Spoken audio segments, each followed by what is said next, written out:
We're back. It's been a while. I have not posted in a very long time. After we went sailing, life got a little bit crazy. Really busy stuff. We went up to Wyoming for Christmas and got engaged. That was exciting.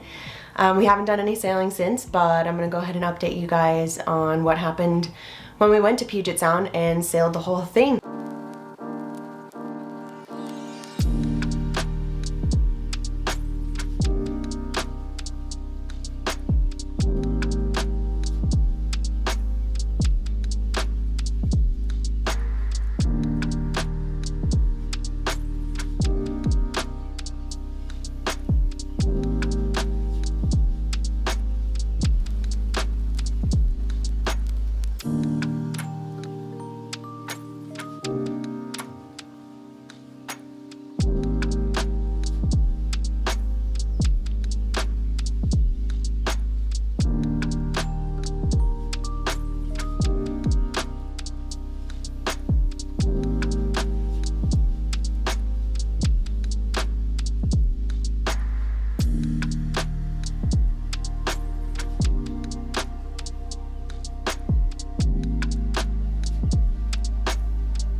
Get my whole head in this. Fucking turn your wrist a little. There you go. Maybe you should have to use that thing. All right, what you think? Not much. Try not to think much. Well, we just stayed the night at McManaman's, which is this hotel here. It's an old temple that was converted into a hotel, and it's got like secret floors and bars on almost every level and a nice restaurant. We went to a bar that served like Asian fusion and ate there last night. It's called the Hangout. It was fun. Had a little waterfall. And now we are just waiting for our Uber to head over to the marina and meet up with our instructor and the people we'll be sailing with. Definitely excited. A little nervous, but should be a good time. So. Yeah, I'm nervous too, but I think it'll be good. Kind of sick of carting our baggage around. We had to pack like sleeping bags and bedding and stuff, so it's a lot more luggage than we're used to. We usually don't travel that heavy. No. Can't bring rolling suitcases either, so we had to hand lug everything. Had to duff it. So yeah, that's where we're at. So the adventure begins. Oh yeah. That's the marina and the Puget Sound. We had a view of it from our room. I didn't get a clip of that. There's these big barges that kept moving around, but they weren't like going anywhere. They were just going in circles. It's weird. Anything else? No, that's it. Okay. We'll touch base with you guys a little later when we get all settled on board. Yep. Okay, see you soon. Bye.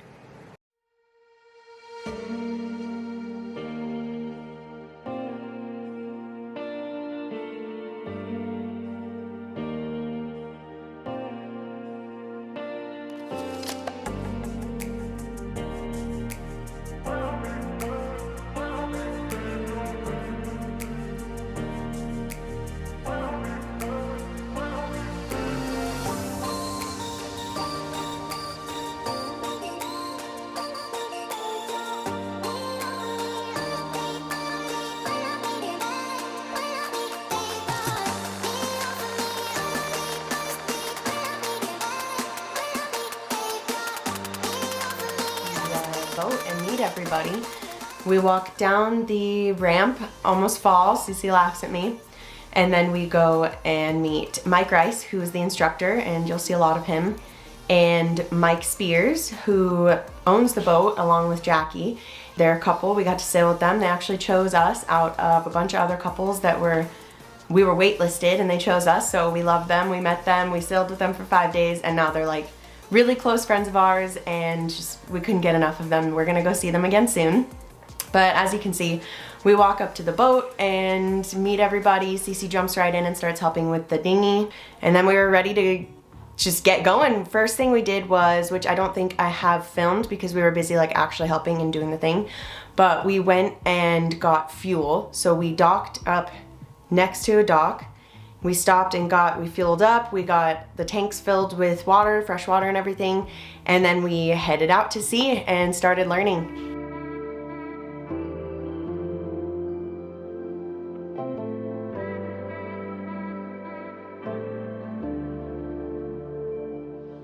So day one, introductions and basics. We went out and covered pretty much all of the one-on-one stuff that we learned in Utah, and that was really nice because though Utah was really informative, it was cool to get out on like the ocean and do all of these things. Since we switched from US Sailing Association over to the American Sailing Association, it was nice getting out there and getting that foundational knowledge again, and like the brushing up on all the things that we learned in Utah, because we were going to take on this boating trip the 101 exam, retake it so that we're certified with ASA, and then there is no 102 for some reason, so we went and took the 103 and 104 all on this trip.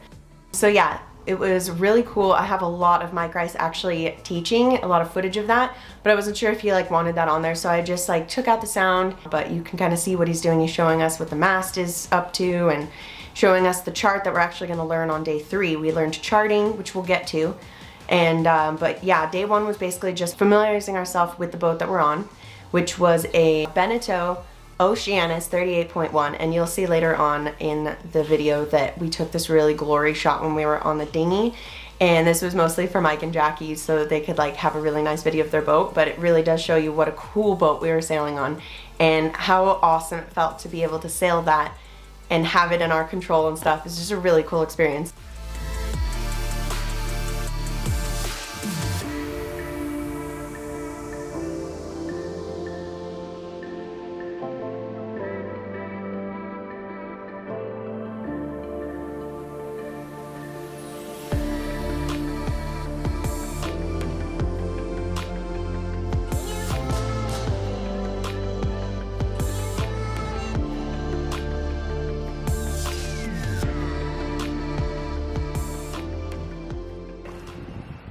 We are moored at a mooring buoy.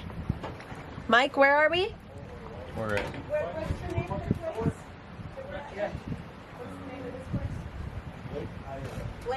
Blake Island. I should have known that. So we're moored at Blake Island, and we just picked up a mooring buoy for our first time, used the boat hook and everything, and we're just having a glass of wine, and we're gonna go ashore tomorrow. Anything? No. Okay. Adventurous day. It was lots of learning, so it's pretty good.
So night one, after getting to know the boat, getting to know each other, we had to learn how to moor on a mooring buoy, and we moored off the coast of Blake Island. And after mooring, which was really cool, so you pull the boat up to this little buoy, and it has a chain, and you take a hook and you hook the chain up and you attach the boat to it, and then the boat will just stay put because the mooring buoy is holding it steady. And that night it was so cool. We slept on it, and we could feel the boat kind of swaying, but we knew we were good because we knew we had Mike Rice teaching us how to moor. So we knew the boat was secure, but it was really, really cool being able to feel the boat kind of sway and hear the lapping of the waves against the hull, and it was a really, really cool experience. Another really cool thing is that Mike Spears is like a professional chef, and so every single night we had just gourmet food. And the first night, what did we have? We had, well, you know what? I don't remember what we had night one, but I do remember it was amazing. I can just ask, hold on.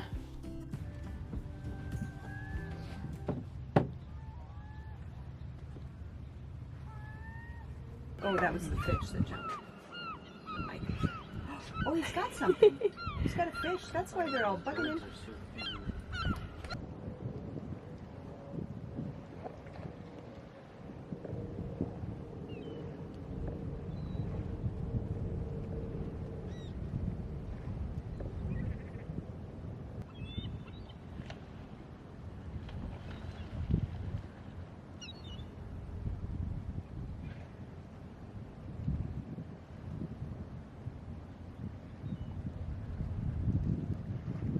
So every day, everyone had a new task. So morning one, Cece and I were on dishes, but he mainly did the dishes while I filmed. And the thing with doing dishes on a boat is Mike was telling us that the most water it gets used on a boat is actually not from showers or washing your hands or anything like that. It's actually doing dishes, because you don't realize how much water is just running while you're rinsing and scrubbing and stuff. So there's a technique where you put soapy hot water in a bigger basin or in the sink, and you just plug it up and you wash the dishes that way, and then you have another basin with hot regular water without soap in it. You rinse it off, and then the dishes are done that way, so that you're not constantly having that water running and constantly wasting water. So I thought that was really interesting. It definitely puts a new perspective on doing dishes and how much water you actually waste when you're just in your house. So yeah, that's how we did dishes on the boat, and that's Cece did them the first day. I tried to help, but really there was not much room, so.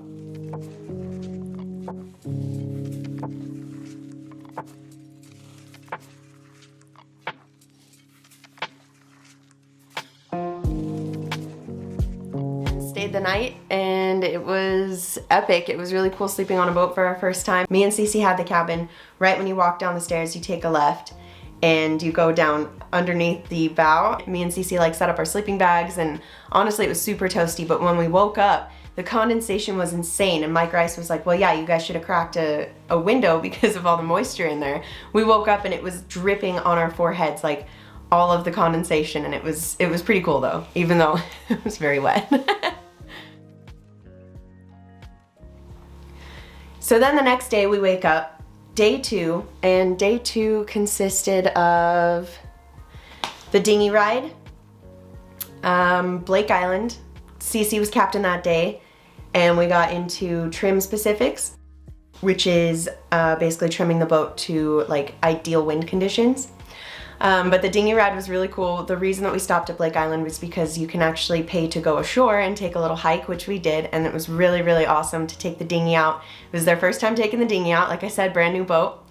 So we learned how to attach the motor to the dinghy, how to put it in the water, and yeah, it was really cool. We motored over to the shore and passed a bunch of boats, and they were all decorated for Halloween and everything.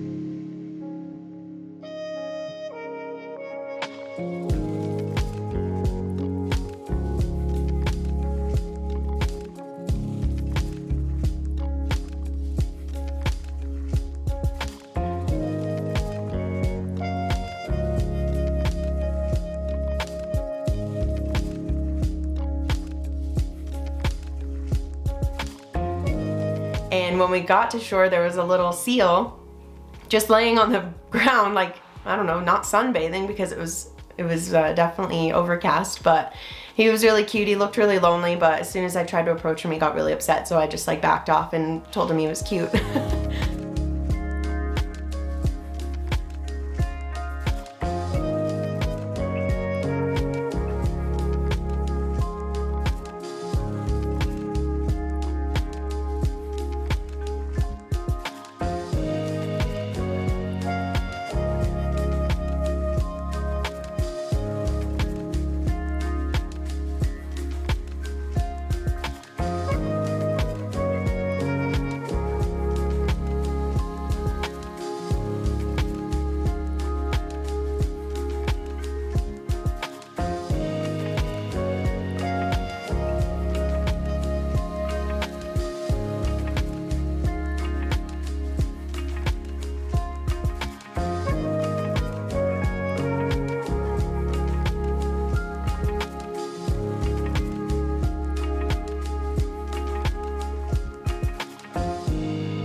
But yeah, then we went on a little hike, and that was really cool. Got to see a little bit of Blake Island and what it has to offer.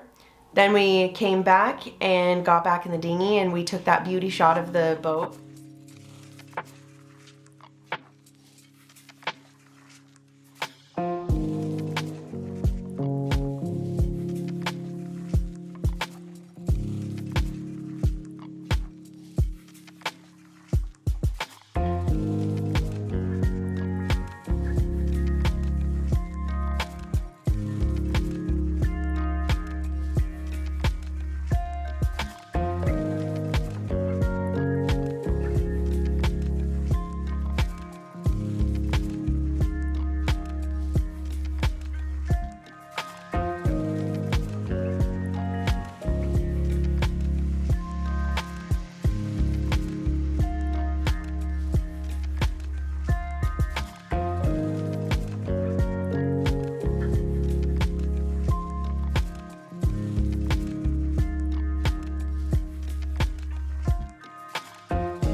So after we got the dinghy mounted, like I said, Cece was captain for the day, so his job was strictly to steer and give us directions on where to trim and what to trim based on the direction he was going.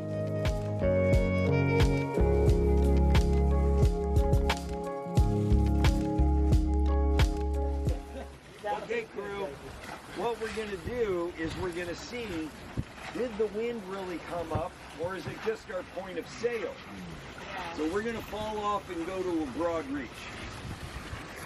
All right, so I need somebody on the main, somebody on the jib. Where do you want it, Corey?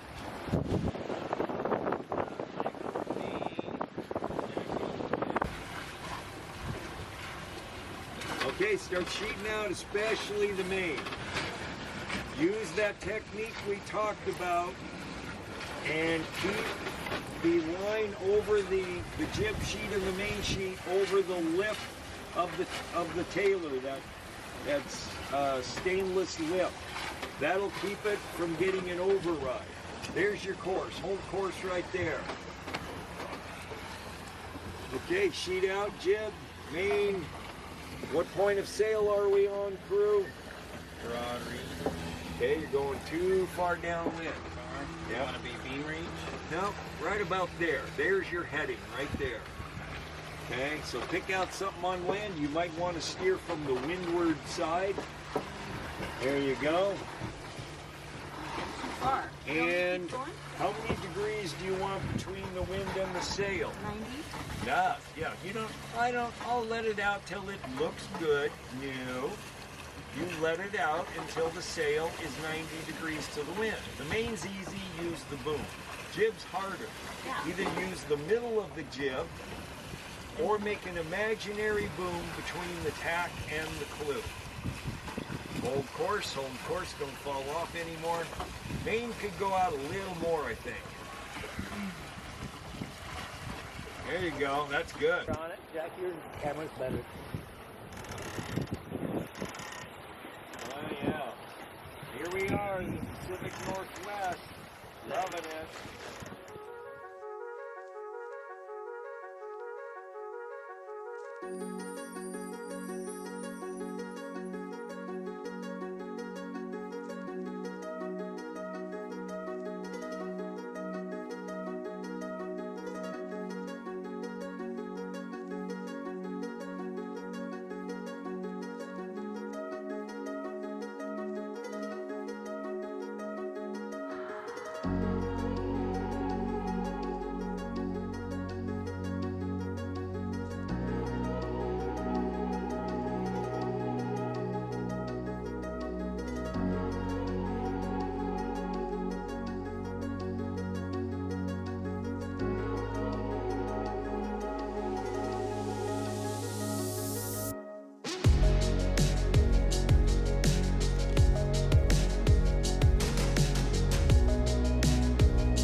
So we had really, really amazing wind this day, and I mean we had the sails trimmed just the way we wanted them. The wind was perfect to get us to our next destination. So I took the opportunity to take some beauty shots of the sails and the sky and the skyline of Seattle, and you can tell I was just having a really good time. What's really cool is that when we had really good wind and an opportunity to just sail towards our destination, that was where Mike took advantage of the situation, and he was able to teach us. I mean, he's teaching us the entire time, but what's really cool is that when we had good wind, we could just all sit down in the cockpit and learn about knots and everything, because those were on our test. So right here, once we all settled down, Mike's starting to teach us about knots that are coming up in our second exam. And this day we're learning, so the day previous we were learning 101 stuff. So that morning after breakfast, I had forgotten to say, me and Cece took our 101 exam, and we passed. I think we both got 97s, I think, or 97, 98, 96, 97, something like that, but we passed with A's. And so this day we're learning about 103 stuff. So we're going over knots, we're going over more specific sail trim, things that are more advanced rather than just 101 stuff.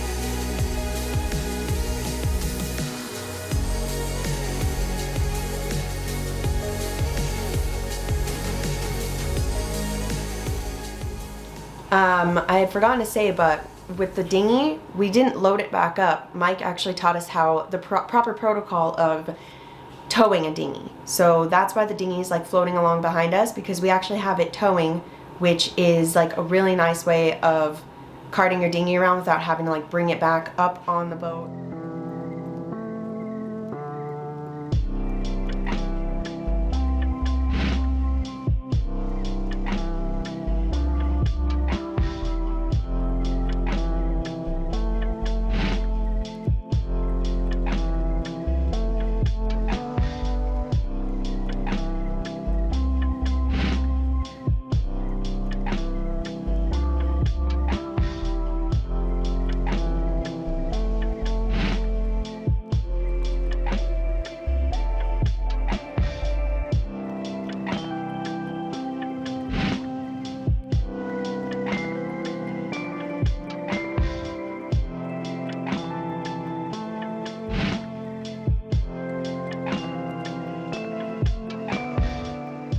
We sailed from Blake Island over to Port Madison Bay, which is the north end of Bainbridge Island.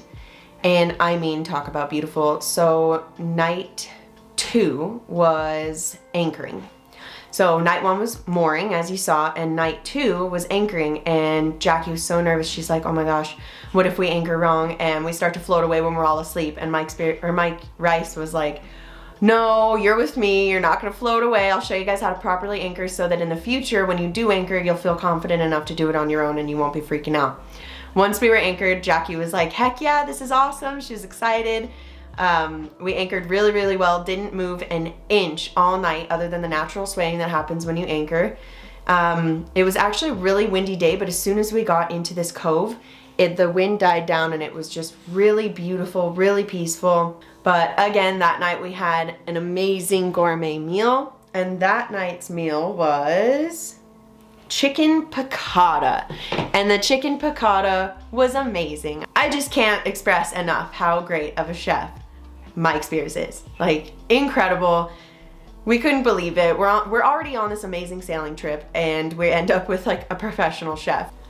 So night 1's dinner was brisket, beans, and cornbread, and it was the most delicious brisket. I don't think there were any leftovers. We just devoured that.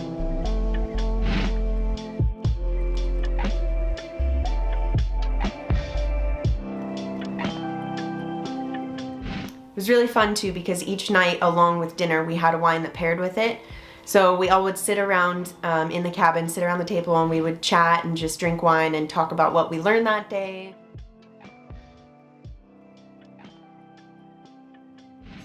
I'm gonna get some paper towels because we're gonna lick our chops. Hey. Can you see? Hello.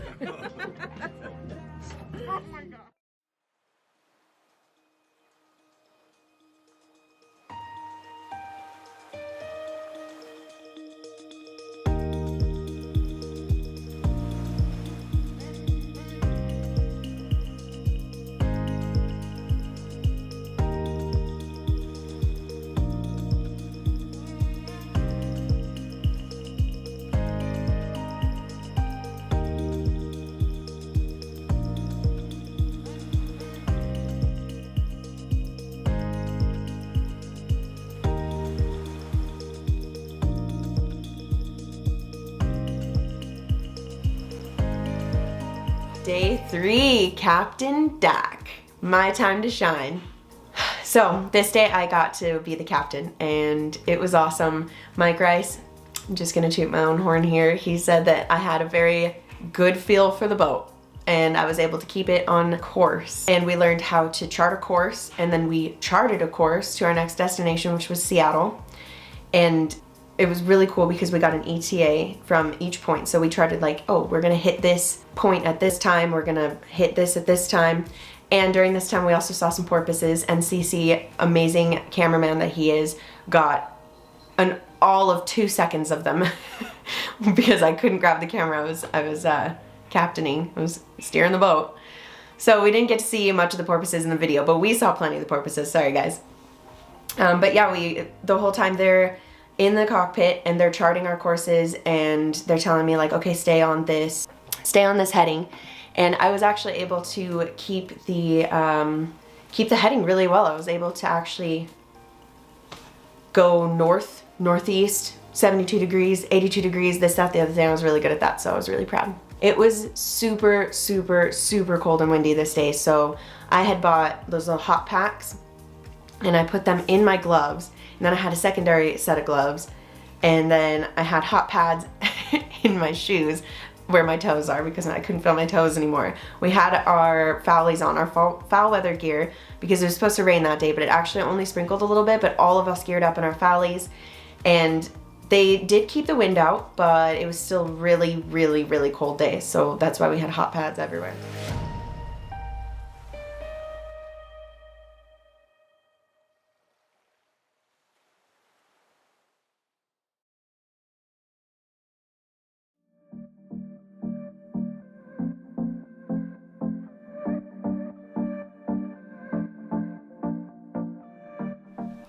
All right, day 4, second to last day. We actually learned docking, man overboard. We took our second exam and we headed off to Gig Island. We practiced docking in the marina, and each of us got a turn. We each had to sail out, or I guess motor out of the marina, motor back in, dock, and then the second person would go and the third person, and each of us were holding a fender and making sure that the boat didn't hit the dock when we docked, and all of us did a really, really good job. None of us hit anything. It was really great, all smooth docking from all of us. Man overboard, we went out into the bay and we were throwing over a floaty, and we were doing man overboard techniques. And I was super nervous because I didn't do super well in the Utah one, but we each did really well, and I feel like we learned the man overboard. We did it a few times and it was good. Then we went off to our next destination was Gig Harbor, and that would be where we're staying.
There's one thing about Gig Harbor. We wake up and it is the most incredible sunrise. Cece, cameraman extraordinaire, actually picked up the camera and Cece did actually pick up the camera and got the most incredible footage of the sunrise. And then an hour or so later, the mist rolled in, and it was honestly just the most magical place ever. If you ever get the chance to go to Gig Harbor, I highly recommend it. It was amazing.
We really should have taken like notes on what happened each day, because we were like, oh, we'll get home and we'll film this right away and we'll make sure that we do this, that, the other thing. But like I said, life just got in the way, so I can't remember specifically exactly every single thing that we did during the days, but you can just get a sense of how epic and amazing this trip was.